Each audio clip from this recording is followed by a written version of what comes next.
आपको एक नई पहचान मिलती है जब आप होते हैं मसीह में। आपकी पहचान सबसे अधिक महत्वपूर्ण बनती है, आपके काम नहीं। दुनिया में ये होता है कि तुमने क्या किया, तुम क्या करते हो, कैसे करते हो, अच्छा नहीं किया, बुरा किया। कई बार मुझे संदेह होता है कि हमें एक दूसरे की परवाह नहीं होती, केवल इसकी होती है कि सब क्या कर रहे हैं, और हमारा हाल पूछे जाने पर आजकल हमारा दयनीय जवाब होता है, मैं व्यस्त हूं। आपने 1 वर्ष से फोन भी नहीं किया, मैं बहुत व्यस्त हूं। हमारा व्यस्त होना मानो हमारा महत्वपूर्ण होने का बिल्ला है। हम कुछ नहीं कर रहे होते पर हम व्यस्त होते हैं। उन्हें उनके फल के द्वारा जानोगे कि बारे में क्या विचार है। परमेश्वर ने हमें व्यस्त होने का बुलावा नहीं दिया, बल्कि फलदार होने का दिया है। सो यदि कोई मसीह में है तो वह नई सृष्टि है, पुरानी बातें बीत गई हैं। मेरे माता पिता मुझे प्रेम नहीं करते थे, सभी बातें, पर मेरे साथ दुर्व्यवहार किया गया, सभी बातें। मुझे अच्छी शिक्षा नहीं मिली, मेरा जन्म समाज के निचले तबके में हुआ था, आप नहीं जानते, सभी बातें नहीं हो जाती हैं। आइए देखते हैं इफिसियों 1, 3, 4 और 7। उनमें मसीह में आपको आइंदा प्रेम को खोजना नहीं पड़ता, आप प्रिय होते हैं। अब ये समझ लें, यीशु मेरी प्रार्थना है कि लोग ये समझ लेंगे, परमेश्वर को आपसे प्रेम है। कुछ लोगों से नहीं, वे सबसे प्रेम करते हैं, पर वे आपसे प्रेम करते हैं। आमीन। इफिसियों 1, 3 और 4। हमारे प्रभु यीशु मसीह के परमेश्वर और पिता का धन्यवाद, महिमा, वाहवाही और प्रशंसा हो कि उसने हमें मसीह में आशीष दी है। ऐसा नहीं कि वे किसी दिन हमें आशीष देंगे, जिसने हमें आशीष दी है, कहा मसीह ने। स्वर्गीय स्थानों में पवित्र आत्मा द्वारा सब प्रकार की आशीष दी है। यदि मैं वे सब आशीष प्राप्त करना और आशीष युक्त जीवन जीना चाहूंगी, तब मुझे मसीह में जीना सीखना होगा। देखिए, मैं परमेश्वर के अपने जीवन के लिए बुलावे को भूलकर अपने सभी मित्रों को बनाए रख सकती थी। मैंने अपने कोई मित्र नहीं खोए होते। मेरा मतलब ये है, मैं यदि चाहती तो मैं उन लोगों के साथ रह सकती थी जिन्हें मेरी बिल्कुल परवाह नहीं थी। और क्योंकि आप जानते हैं, लोगों को सचमुच आपकी बिल्कुल परवाह नहीं होती, यदि वे केवल तभी आपके मित्र रहते हैं जब वे चालाकी से आप पर नियंत्रण कर सकते हैं। मेरे कहने का मतलब यही है कि अगर लोग आप पर नियंत्रण नहीं कर सकते तो वो आपकी परवाह भी नहीं करेंगे, बिल्कुल भी नहीं।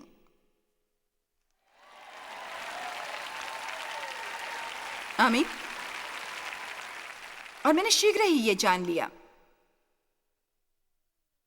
मैं चाहती तो वहीं रुक सकती थी, मैं स्वर्ग में भी गई होती, पर मैं उन आशीषों में नहीं रह सकती थी यदि मैं उन परिस्थितियों में मसीह में न रही होती और मैंने परमेश्वर का नहीं, लोगों का अनुसरण किया होता। मेरे विचार से बहुत से लोग अपने जीवन पर परमेश्वर के बुलावे और आनंद से वंचित रह जाते हैं, क्योंकि परमेश्वर की बजाय लोगों को रिझाने वाले बनते हैं। मेरा मतलब पौलुस ने प्रेरित से कहा था गलतियों 1:10 में, यदि मैं अब तक मनुष्यों को प्रसन्न करता रहता तो मसीह का दास न होता। उन्होंने कहा कि कैसे लोगों को ना कहनी है और न उनमें से कुछ को वो अच्छा नहीं लगता था जो मैं कर रहा था। मैं आपको दूंगी एक आंकड़ा। हमें आंकड़े अच्छे लगते हैं, आपको शायद इससे मदद मिले। 10% लोगों को आप अच्छे नहीं लगते।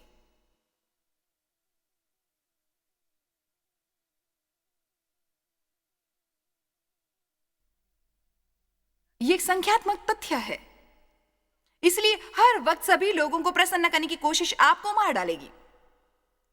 वे आपका जीवन चुराएगी, शांति चुराएगी, आपका आनंद चुराएगी। और इससे क्या फर्क पड़ता है कि उन्हें आप अच्छे नहीं लगते जब परमेश्वर को आपसे प्रेम है।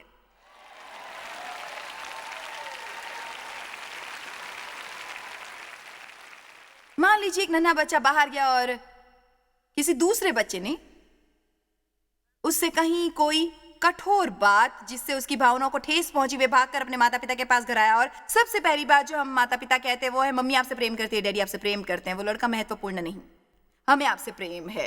उसे इस बात से शांति मिलती है और वो तुरंत ठीक ठाक हो जाता है। हमें जब दुनिया में ठेस लगे तो हमें बिल्कुल यही कहने की आवश्यकता है, हमें परमेश्वर के पास भागकर उन्हें हमें ये बताने देना चाहिए, मुझे तुमसे प्रेम है, मैं तुम्हें कभी नहीं ठुकराऊंगा, मैंने तुम्हें बनाया है, मेरे विचार से तुम सुंदर हो। आमीन। मुझे बहुत क्रोध आता है जब लोग चल पड़ते हैं किसी धार्मिक इमारत की ओर हर रविवार, जहां वे 4-5 सिद्धांत सुनते हैं जो उन्होंने पहले हजारों बार सुने होते हैं। ऐसा नहीं कि सिद्धांत महत्वपूर्ण नहीं होते, पर एक बार आप अच्छे भरोसेमंद सिद्धांत जान ले, आपको जीने का तरीका सीखने की आवश्यकता है। आपको अपने और अन्य लोगों के साथ मित्रतापूर्वक रहना और परमेश्वर के साथ संबंध स्थापित करना सीखने की आवश्यकता है। शांति और आनंद प्राप्त करना सीखना है। कुलुस्सियों 10 के अनुसार जो मुझे प्यारा है, हम उसी में भरपूर हैं। उसी में यदि हम उसी में भरपूर हैं तो इसका मतलब यह है कि यदि कोई शादीशुदा नहीं, वो फिर भी पूर्ण है। यदि कोई विवाहित हो और उसके कोई बच्चे न हो, वह फिर भी परिपूर्ण है। और चाहे 30 बाल बच्चेदार जोड़ों की संगत में रहे और उसके अपने बच्चे ना हो, वे फिर भी ठीक ठाक है, क्योंकि उसकी पूर्णता बच्चे होने में नहीं, वे उसमें पूर्ण है। यदि मैं 50 की उम्र होने पर भी अविवाहित हूं, तब जब मैं विवाहितों की संगत में रहती हूं तो मैं या तो हताश हो सकती हूँ या बेहद निराश हो सकती हूँ, क्योंकि मुझ में कोई नुस्खा है और मैं किसी चीज से वंचित हूँ। या मैं कह सकती हूँ मैं विवाह करना चाहती हूँ, पर इस समय मैं कुंवारी हूँ, इसलिए मैं उनमें पूर्ण हूँ। Come on. यदि किसी ने अपना जीवन साथी खो दिया हो और उनके सभी मित्र विवाहित हों, तब वे उनकी संगत में अपने को अस्वीकार्य समझते हैं। उन्हें स्वयं को कभी भी अस्वीकार्य नहीं समझना चाहिए, क्योंकि मसीह उनकी स्थान है। हमें इस योग्य होना चाहिए कि हम किसी के साथ भी आराम से रह सके, कहीं भी। एक गरीब को एक धनवान के साथ आराम से रहना चाहिए, एक धनवान को एक गरीब के साथ आराम से रहना चाहिए, एक उच्च शिक्षित व्यक्ति को किसी ऐसे के साथ आराम से रहना चाहिए जो अधिक पढ़ा लिखा नहीं हो, वगैरह वगैरह वगैरह वगैरह वगैरह वगैरह वगैरह, क्योंकि हम में से किसी का भी उन बातों से कोई मूल्य नहीं है। हमारा मूल्य केवल मसीह में हमारी पहचान से है। आइए गलतियों 3:28 को देखते हैं।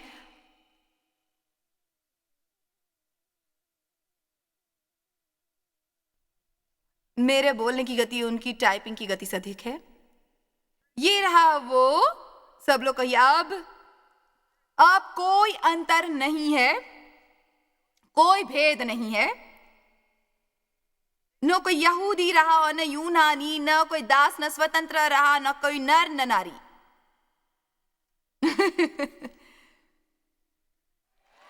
न कोई नर न नारी। अब निसंदेह हमारे महिलाओं और पुरुषों जैसे शरीर होते हैं और अलग अलग लोग अलग अलग काम करते हैं, पर वे ये बात समझने की कोशिश कर रहे हैं कि हमारा मूल्य और कीमत और उच्च सामाजिक दर्जा केवल मसीह में हमारी पहचान से है। बाइबल के अनुसार उसी में सभी अंतर मिट जाते हैं, सभी अंतर गायब हो जाते हैं। मुझे आज एक ईमेल प्राप्त हुई किसी से। मैं आपको बताना चाहती हूं कि जब मैं कोई ईमेल भेजती हूं तो नीचे अपना नाम लिखती हूं, जॉयस। धन्यवाद जॉयस, तुम्हें आशीष मिले। उसने लिखा था धन्यवाद और फिर भेजने वाले के बारे में लिखा था, और उसने नाम के नीचे उसके बारे में यहां तक लिखा हुआ। तो मैं सोचने लगी ये सब क्या है। तो मैंने ये पढ़ना आरंभ किया। लिखा था अमुक अमुक के निदेशक के और अमुक कॉलेज के भूतपूर्व छात्र, अमुक अमुक कंपनी के प्रबंधक और अमुक कंपनी के सलाहकार और आयात निर्यात का काम करने वाले। मैंने सोचा वाह, मैं केवल जॉयस हूं।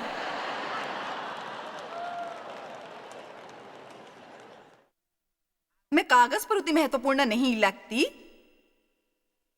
कितने जानते हैं मैं किस बारे में बात कर रही हूं? क्या आप एक अच्छा वचन देखना चाहते हैं? यदि आपने इसे नहीं देखा है तो आप इसे देखना चाहेंगे। गलतियों 2:6, मुझे गलतियों 2:6 बहुत ही प्यारा वचन लगता है। ओह, सचमुच ये बहुत प्यारा वचन है। फिर उनके द्वारा कोई नए नियम नहीं बनाए गए जो लोग कुछ समझे जाते थे। वे चाहे कैसे ही थे, मुझे इससे कुछ काम नहीं। आप ये समझ लें, परमेश्वर किसी का पक्षपात नहीं करता।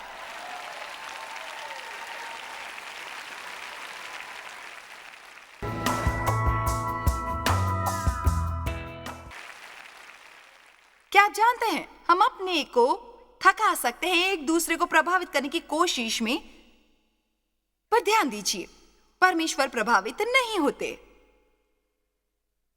जानते हो उसे क्या प्रभावित करता है? आप एक नन्हे बच्चे की तरह आकर उनसे केवल ये कहेंगे, मुझे चाहे समझ नहीं आता, पर मुझे उस पर विश्वास है। मैं नहीं जानता परमेश्वर उसे कैसे सफल बनाएंगे, पर मुझे उस पर विश्वास है। मैं नहीं जानती कि आपके लिए यह विश्वास करना कठिन है कि उन सब बुरे कामों के बाद जो आपने किए हैं, आप परमेश्वर के किसी काम आ सकते हैं। पर ध्यान रखिए, परमेश्वर कूड़े से फिर से निर्माण करते हैं। हम सोचते हैं यह हमारा विचार था। यह आश्चर्यजनक है कि लोग होशियार थे जब उन्होंने जान लिया कि कूड़े से फिर निर्माण हो सकता है, पर परमेश्वर अनंत काल से वो कर रहे हैं। आप जानते हैं, सामने फिर से निर्माण किए हुए कूड़े को देख रहे हैं। मैं नहीं जानती परमेश्वर ने ये कैसे किया। मैं नहीं जानती मैं यहाँ कैसे खड़ी हूं।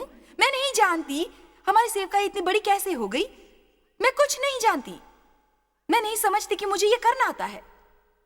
मुझे पक्का विश्वास है कि मुझे वे करना नहीं आता, क्योंकि मैं अतीत को देखकर सोचती हूं,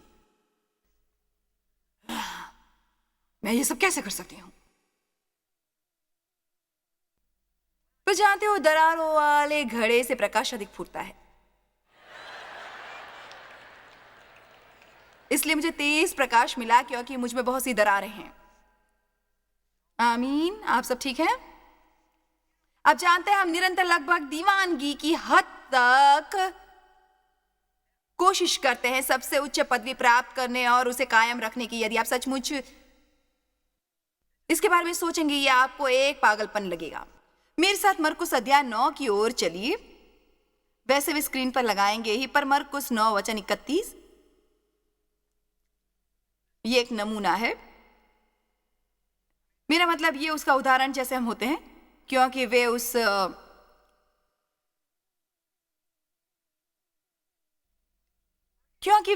वक्त व्यस्त था। अपने आप को इस दृश्य को समझना है। यीशु अपने चेलों को बताने की कोशिश कर रहे थे अपने आने वाली दर्दनाक मौत और उस सब के बारे में जो वे सहन करने वाले थे। वे सचमुच बेहद गंभीर बातें थी। ठीक, ये बिल्कुल वैसा था जैसे मैं आपको अपने जीवन के सबसे बुरे दिन के बारे में बताती, क्योंकि वे उस वक्त व्यस्त था। अपने चेलों को उपदेश देता और उनसे कहता था कि मनुष्य का पुत्र मनुष्य के हाथ में पकड़वाया जाएगा और वे उसे मार डालेंगे और वे मरने के दिन बाद दोबारा जी उठेगा। पर यह बात उनकी समझ में नहीं आई और वे उनसे पूछने से डरते थे। फिर वे कफरनहूम में आए और घर में आकर उसने उनसे पूछा कि रास्ते में तुम किस बात पर विवाद करते थे। वे चुप रहे, क्योंकि मार्ग में उन्होंने आपस में ये वाद विवाद किया था। वचन 34, अब ध्यान दें। यीशु उनसे अपनी आने वाली मौत और पुनर्जीवित होने के बारे में बताने की कोशिश कर रहे थे और चेले ये जानकर बचकानी बातचीत कर रहे थे जिसके बारे में यीशु जानते थे। उन्होंने पूछा कि रास्ते में तुम किस बारे में बहस कर रहे थे, और लिखा है वे चुप रहे, क्योंकि मार्ग में उन्होंने आपस में वाद विवाद किया था कि हम में से बड़ा कौन है। आप मत्ती 20 में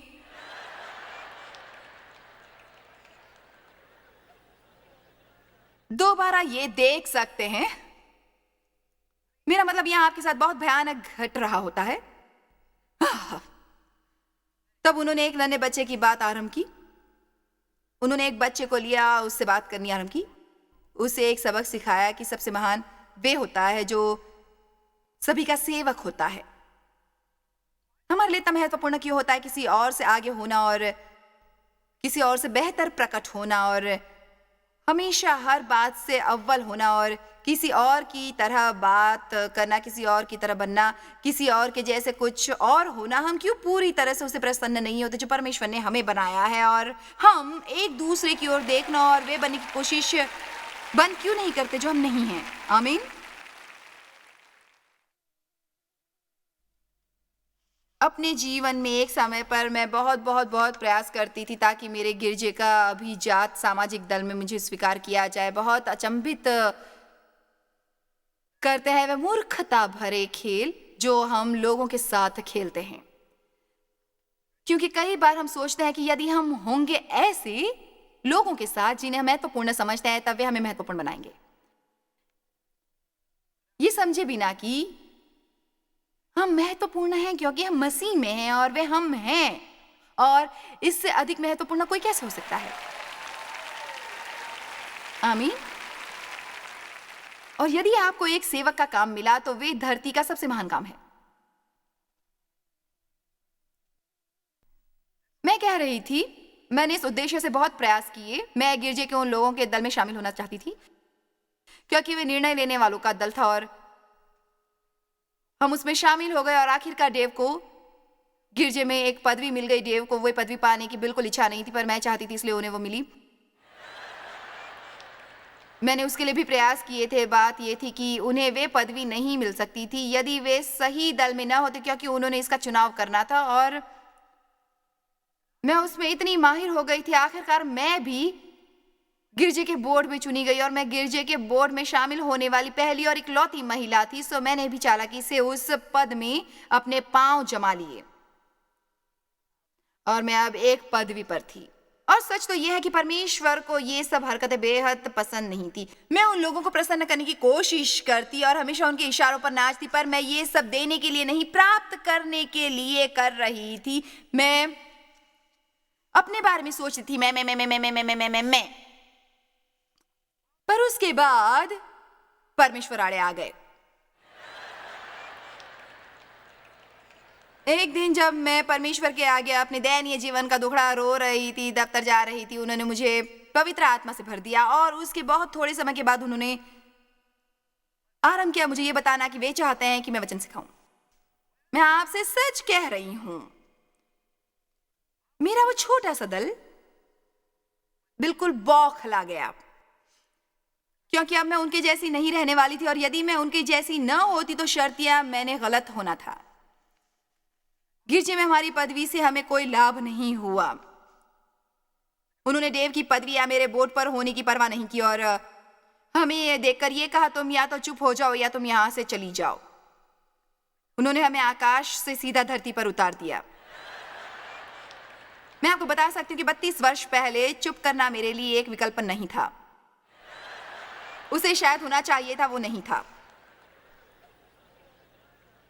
और वे कठिन था। डेव और मैं उसी संप्रदाय में बड़े हुए थे जिसमें हम थे।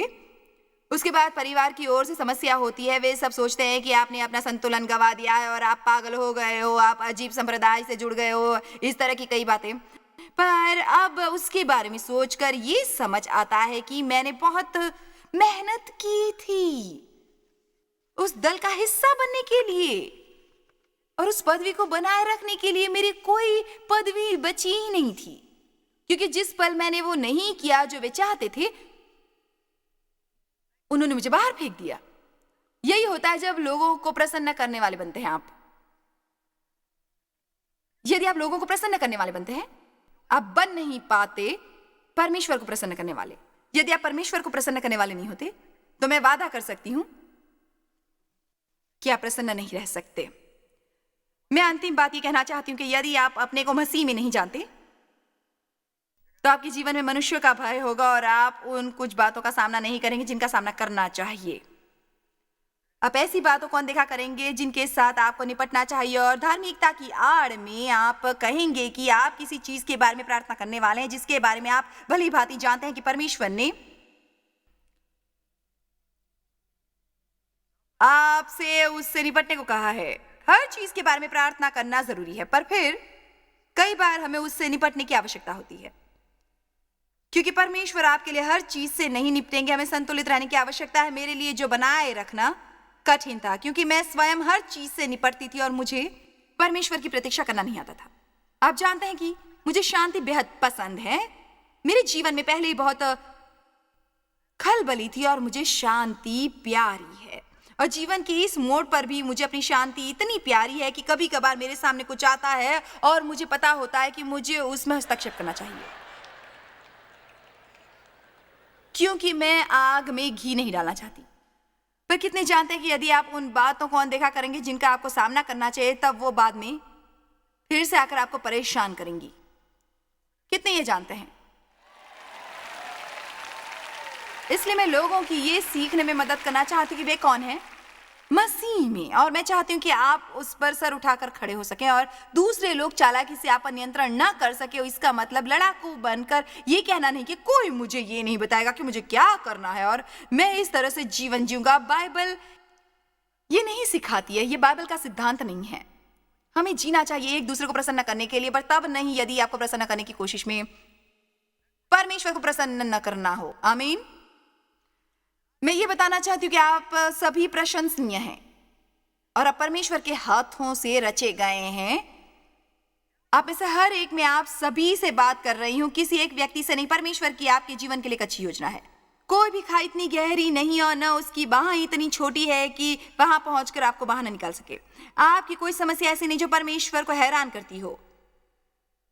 वे नहीं कहते ओ नहीं, मेरे पास इस समस्या का कोई हल नहीं है। वे हमसे पहले जाते हैं, वे हमारे बाद में आते हैं, वे हम में रहते हैं।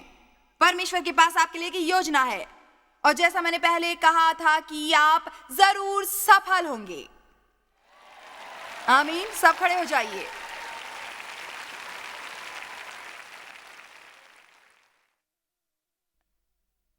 कहिए मैं मसीह में हूं। वे मुझसे प्रेम करते हैं और मैं अपने बारे में उत्साहित हूं।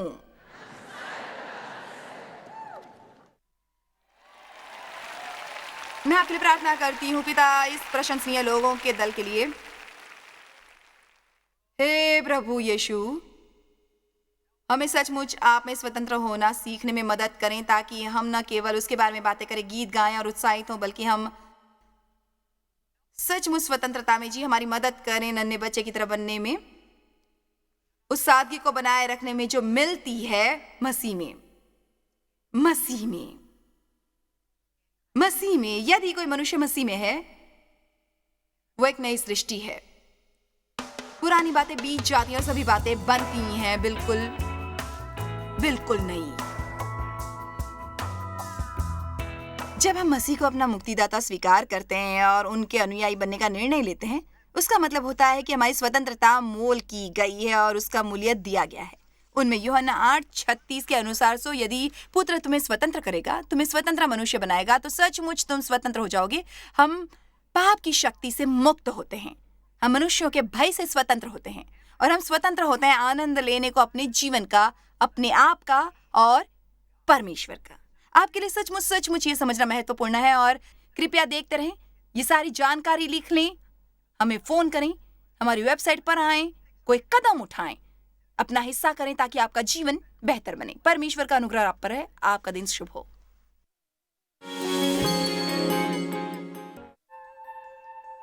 जॉय स्माइल मिनिस्ट्रीज में आप हमारे लिए कितने अहम हैं, इसका आपको अंदाजा नहीं। हम आपके आभारी हैं और हम धन्यवाद करते हैं अपने सब मित्रों और सहयोगियों का कि उन्होंने इस विश्वव्यापी सेवकाई को संभव बनाया। मिलकर हम भूखों को खिला रहे हैं, गरीबों को पहना रहे हैं और कई देशों में सुसमाचार पहुंचा रहे हैं। कृपया हमसे संपर्क करें या विजिट करें jmmindia.org पर। आज ही अपनी प्रार्थना के अनुरोध बताने के लिए, हमारे साधनों के बारे में और जानकारी और जॉयस की सभाओं का शेड्यूल जानने के लिए और हमारे सहयोगी बन जाएं दुनिया भर में मसीह का प्रेम बांटने के लिए।